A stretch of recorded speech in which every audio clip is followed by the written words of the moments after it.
सबसे पहले तो मैं आप सभी का आभार व्यक्त करना चाहूँगा कि आज आप अपना मूल्यवान समय निकाल कर इस प्रेस कॉन्फ्रेंस में आए। आज ये जो हमारा प्रेस कॉन्फ्रेंस है ये महाराष्ट्र प्रदेश युवा कांग्रेस द्वारा आयोजित किया गया है और हम इसमें 5 सवाल पूछने वाले हैं भारतीय जनता पार्टी को और हम अपेक्षा रखते हैं कि इन सवालों के जवाब वो हमें जल्द से जल्द दें। तो सबसे पहले जो 5 तीखे सवाल है उसका पहला जो मुद्दा है वो है बेरोजगारी का मुद्दा। आज अगर हम देखें तो CSDS सर्वे में जो आया है कि 27% लोगों को सबसे बड़ा मुद्दा जो लगता है वो है बेरोजगारी का मुद्दा। 2014 में जब भारतीय जनता पार्टी की सरकार बनी थी उस समय हमारे प्रधानमंत्री जी ने कहा था कि वो 2 करोड़ रोजगार हमें देंगे। आज 10 साल हो चुके हैं इस बात को। क्या हमें सवाल पूछना चाहिए कि 20 करोड़ रोजगार का निर्माण हुआ है क्या अब तक? ये होगी कि नेशनल लेवल की बात। दूसरा अगर मैं आपको बोलूं कि हमारे नागपुर शहर में हमारे जो सांसद है यहाँ से नितिन गडकरी जी, उन्होंने वादा किया था कि प्रतिवर्ष 1 लाख लोगों को वे रोजगार देंगे। आज दोपहर को उनकी प्रेस कॉन्फ्रेंस हुई थी, आप में से काफी लोग उसमें गए भी होंगे। उस प्रेस कॉन्फ्रेंस में उन्होंने खुद कहा कि 10 सालों में 68,000 10 सालों में केवल 68,000 लोगों को वे नौकरियां दे पाए हैं। तो बाकी 9,32,000 नौकरियां कहाँ गई? उन्होंने 2019 में ये भी कहा था कि जो बाहर के जो उद्योग आते हैं जब वो यहाँ पर उनकी स्थापना करते हैं तो उन्हें प्राधान्य जो है वो यहाँ के स्थानिक लोगों को देना चाहिए। और उन्होंने तब ये भी कहा था कि जब ऐसे उद्योग स्थानिक लोगों को अगर प्राधान्य नहीं देंगे तो वो उसके लिए कानून लाएंगे। 2019 से 2024 तक और 5 साल हो चुके हैं और इस संदर्भ में अगर हम देखें तो उन्होंने कोई कानून की ऐसी व्यवस्था नहीं की है जहां पर स्थानिक लोगों को प्राधान्य दिया गया हो। तो हम सवाल ये पूछना चाहेंगे कि कब तक भाजपा की सरकार युवकों से झूठ बोलती रहेगी और उन्हें गुमराह करती रहेगी? इसका जवाब वे जल्द से जल्द दे ताकि एक सामान्य व्यक्ति को पता रहे कि क्या उनकी मुसीबतों के लिए कोई निराकरण ये सरकार दे पाएगी या नहीं। ये हो गया हमारा पहला सवाल। दूसरा जो मुद्दा है जो काफी महत्वपूर्ण मुद्दा है वो है इलेक्टोरल बॉन्ड का मुद्दा।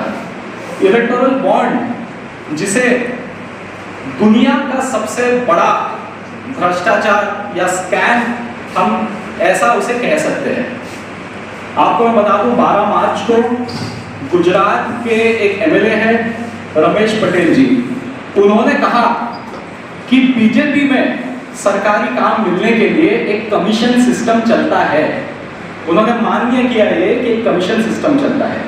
कुछ दिनों के बाद यहाँ पर सुप्रीम कोर्ट ने इलेक्टोरल बॉन्ड्स के स्कैम का खुलासा किया जिसमें SBI ने पूरा जो उनके जो आंकड़े हैं उन्हें रिलीज किया गया। तो ये जो स्कैम है क्या इस पर बीजेपी की सरकार ने हमें अभी तक सच्चे जवाब दिए हैं? अगर मैं आपको बता दूं मेघा इंजीनियरिंग नाम की एक कंपनी है। मेघा इंजीनियरिंग नाम की कंपनी ने हजारों करोड़ों का इलेक्टोरल बॉन्ड इन्होंने खरीदा है। ये मेघा इंजीनियरिंग वही कंपनी है जिनका उल्लेख नितिन गडकरी जी ने पार्लियामेंट में किया, ये कहते हुए कि इस कंपनी ने पैसे बचाए हैं, लेकिन जब उसका ऑडिट हुआ तब हमें पता चला कि इन्हें तो कितने हजारों करोड़ों रुपए ज्यादा दिए गए। क्या इस चीज का जवाब हमें भारतीय जनता पार्टी या नितिन गडकरी जी देंगे? क्या वे बताएंगे कि उनके मेघा इंजीनियरिंग से क्या संबंध है और क्यों उन्होंने विशेषतः बस मेघा इंजीनियरिंग का ही नाम क्यों लिया इस ठिकाने? तीसरा जो सवाल है ये तो हमारे लोकल मुद्दा है जो है हमारे नाग नदी का मुद्दा। अब देखिए मैं अगर आपको उसका एक टाइमलाइन बताऊं तो 2014 में बीजेपी ने 1470 करोड़ रुपए, उन्होंने कहा था कि हम 1470 करोड़ रुपए ला रहे हैं और ये 1470 करोड़ से हम नाग नदी जो है इसकी पूरी सफाई हम करेंगे और यहाँ का पानी पूरा कर देंगे। ये है 2014 की बात। फिर 2019 आता है, 5 साल में कोई काम नहीं होता है। 2019 में नितिन गडकरी जी बोलते हैं कि हम इसे इतना साफ कर देंगे कि वहां पर आप बोट भी चला पाएंगे और डुबकी भी ले पाएंगे। ये वो खुले में कहते हैं 2019 में। 2021 में बीजेपी के लोग आकर कहते हैं कि प्रशासन की तरफ से 2100 करोड़ रुपए उन्होंने लाए हैं जिससे वो नाग नाले को साफ करेंगे। मैं आपको दिखा देता हूँ। जो नाग नाला इन्होंने जो साफ किया है उसकी आज की ये अवस्था है। ये साफ की गई हमारी नाग नदी है, जहाँ पर आप देख सकते हैं कि इंसानों के लिए और बोट के लिए बहुत यहाँ पर स्कोप दिख रहा है हमें। ये होगी एक चीज। अब अभी जो गडकरी जी ने दोपहर की जो प्रेस कॉन्फ्रेंस की थी, उन्होंने कहा कि यहाँ पर हम 2400 करोड़ रुपए खर्च करके इस नाग नदी का पूरा हुलिया बदल देंगे। उन्होंने कहा, उन्होंने दोबारा वो चीज कही कि यहाँ पर हम बोट चलाएंगे। अब गडकरी जी कहते हैं कि जो मैं बोलता हूँ वो मैं करता हूँ, और उन्होंने कर दिखाया। ये जो फोटो है ये 22 सितंबर का फोटो है। 22 सितंबर को नागपुर में बारिश हुई थी और उस बारिश के दौरान पूरा शहर पानी में डूब गया था। और उस दिन यहाँ पर सच में नाव चले थे। आप देख सकते हैं किस प्रकार से व्यवस्था की गई है। और अगर आप देखें तो 2500 करोड़ रुपए, 2100 करोड़ रुपए और 1700 करोड़ रुपए, यानी 6300 करोड़ रुपए का हिसाब आज तक हमें बीजेपी ने नहीं दिया है कि नाग नदी पर आपने किस प्रकार से काम किया है और आगे आप क्या करेंगे। आप यही हमको बताते रहते हैं, लेकिन आज की तारीख में वहां पर कोई काम नहीं हुआ है। वहां पर लोग बहुत परेशान हैं। आप झूठे आश्वासन देते हैं कि 24 घंटे लोगों को यहाँ पर पानी मिल रहा है, लेकिन ज़्यादा से ज़्यादा जगहों पर 24 घंटे पानी नहीं आता है। ये हर नागरिक को पता है नागपुर के। चौथे बहुत महत्वपूर्ण मुद्दे पर जो है राष्ट्रीय सुरक्षा का मुद्दा। राष्ट्रीय सुरक्षा का जो मुद्दा है, इस पर 2019 में भारतीय जनता पार्टी ने बहुत वोट मांगे थे।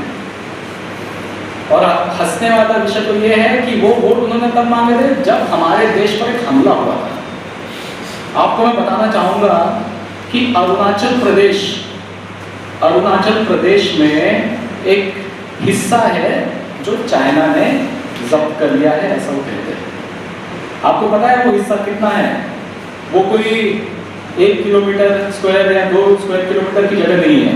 38,000 किलोमीटर जगह, 38,000 किलोमीटर जगह पर चाइना ने कब्जा करके रखा है भारत के। अगर ये मुद्दा आपके लिए जरूरी नहीं है तो कौन सा मुद्दा है? मैं आपको ये बताना चाहूंगा कि लाल लाल आंखें दिखानी चाहिए हमने। जो घुसपैठी आते हैं ऐसा बोलने वाले मोदी जी ने आज तक चाइना का उल्लेख तक नहीं किया है जब वो राष्ट्रीय सुरक्षा की बात करते हैं। हम ये सवाल उनको पूछना चाहेंगे, जनता के तौर पर हम ये पूछना चाहेंगे पहले कि क्या हम सच में सुरक्षित हैं अपने ही देश में? क्या इतनी जगह चाइना ने जो कब्जा अब तक उनका जमा रखा है, क्या वो जगह हमें वापस मिलेंगे? क्या जो 30 शहरों के नाम चाइना ने बदल दिए हैं, क्या उस पर आप कोई वक्तव्य देंगे? ये हमारा चौथा सवाल है। और पांचवा सवाल जो एक आम आदमी के जीवन में एक सबसे महत्वपूर्ण मुद्दा आप जिसे कह सकते हैं, वो है महंगाई का मुद्दा। महंगाई का जो मुद्दा है, आज अगर आप देखते होंगे तो पेट्रोल, डीजल, गैस, ये 3 चीजों के दाम सर्वप्रथम बढ़े हैं और इनके वजह से बाकी सारी चीजों के दाम बढ़े हैं। अगर आप देखें तो 1200 रुपए का सिलेंडर मिलता है। पेट्रोल की कीमत नागपुर जैसे शहर में 120 रुपए तक गई है। आप सबको अनुभव है इस चीज का। डीजल की कीमत 100 रुपए तक गई है। महंगाई ने गरीब आदमी की कमर तोड़ दी है। ऐसी अवस्था है जो बीजेपी आज की तारीख में 400 पार का नारा दे रही है। मैं बताना चाहूंगा कि ये 400 पार का नारा पेट्रोल के दामों के लिए है। ये 400 पार का नारा डीजल के दामों के लिए है।